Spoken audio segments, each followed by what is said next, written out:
Muling kinilala ang galing ng mga programa at pelikula ng GMA Network sa prestiyosong 2025 New York Festival's TV and Film Awards. Tigis ang gold, silver at bronze medals ang nakuha ng GMA Public Affairs. Ating saksihan.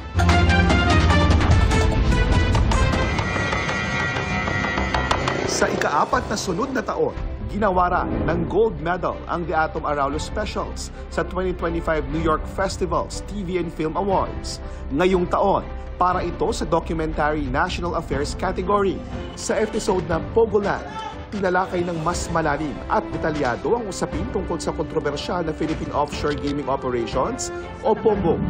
I have the honor of recording this message on behalf of the entire team and everyone else who made this documentary possible. Maraming salamat. Thank you very much to the New York Festivals. Story ng nanay ko. Nakakuha naman ng silver medal ang multi-awarded film na Firefly sa kategoryang feature films. Ang Firefly ang itinanghal na Best Picture sa Metro Manila Film Festival at Manila International Film Festival.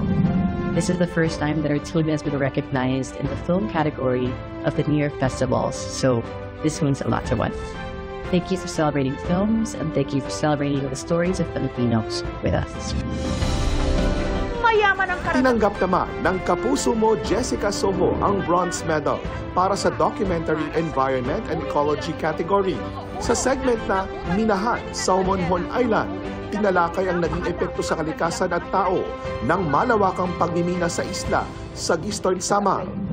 Thank you for giving us the bronze this year and for giving us a chance to tell the story of Homonhon Island and for giving a voice to the people there and their struggles.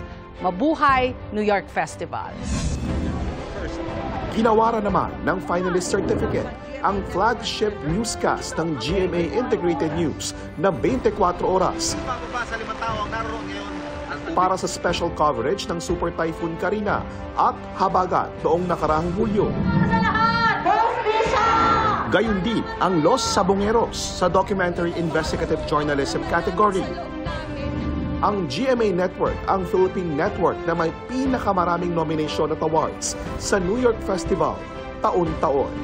Para sa GMA Integrated News, ako po si JP Soriano, ang inyong saksi. Mga kapuso, maging una sa saksi. Mag-subscribe sa GMA Integrated News sa YouTube para sa iba't ibang balita.